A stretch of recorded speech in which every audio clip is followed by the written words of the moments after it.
ஏண்டா இப்படி ചുമച്ചുണ്ട് വല്ല ടാബ്ലറ്റ് എന്തെങ്കിലും എടുത്ത് കഴിക്കേ. ഫ്രിഡ്ജിലെ വെള്ളം കുടിക്കണ്ടെന്ന് ഞാൻ പറഞ്ഞില്ലേ, തൊണ്ട കെട്ടെന്ന് പറഞ്ഞില്ലേ. ചൂടല്ലേ, അതുകൊണ്ടാ കുടിച്ചതാ. ആ നടക്ക് മാത്രം ഒരു ചൂട്. അമ്മേ സഹിച്ചോ? എൻ്റെ ഫ്രണ്ട് പറഞ്ഞു അങ്ങനെ റമ്മ് മേടിച്ചിട്ടേ അതിൽ കുറച്ച് കുരുമുളക് ഇട്ടിട്ട് അങ്ങനെ എരിവായിട്ട് കുടിച്ചാലേ ജലദോഷം, തലവലി, ഈ തൊണ്ട അടയ്ക്കുന്നത് ഇതൊക്കെ പോകുമെന്ന് പറഞ്ഞു. അപ്പം മേടിച്ച് കുടിക്കട്ടെ. കുടിച്ചോ? ഫ്രണ്ട് പറഞ്ഞതല്ലേ. ഫ്രണ്ട് പറഞ്ഞതില്ല, അപ്പം ശരിയാതായിരിക്കും.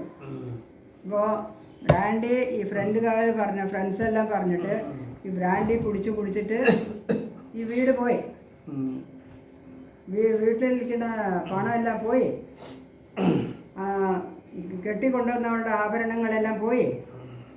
അവൾ ദേഷ്യപ്പെട്ടിട്ട് നമ്മുടെ വീട്ടിലേക്ക് പോയി. കുട്ടികളെയും കൊണ്ട് ഇരിക്കണ കുറച്ച് സ്ഥലം ഉണ്ടായിരുന്നു, പറമ്പ്, അത് പോയി. ഇനി എന്താ പോവാൻ ബാക്കിയുള്ളത്? ഇത്രയും പോകുമ്പോൾ ഇത് ബ്രാൻഡി കുടിച്ച നല്ല ജലദോഷം പോവാതിരിക്കാൻ, ചുമയല്ല, തീർച്ചയായിട്ടും പോവും. കുടിച്ചോ. ഇത്രയും വലിയ കാര്യങ്ങൾ പോകുമ്പോൾ ഇത് പോവാതിരിക്കും. ഓ അപ്പം ഞാൻ പോയി മേടിക്കട്ടെ, മേടിച്ചു വരട്ടെ. എന്ത് വേണമെന്ന് ചെയ്തോ, പോകും. എൻ്റെ ഫ്രണ്ട് പറഞ്ഞതല്ലേ, പോവും.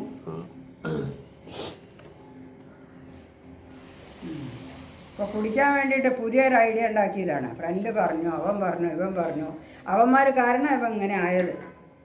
ഉള്ളതെല്ലാം നശിപ്പിച്ച് പോകണമല്ലോ. അവനും അതെ, ഫ്രണ്ട്സും അതെ, എല്ലാം നാശമായിട്ടേ പോകും. ഇവരുങ്ങളൊക്കെ എന്നാൽ അമ്മ അച്ഛനെ പറ്റിയിട്ടൊന്നും ഒരു വിചാരവും ഇല്ല.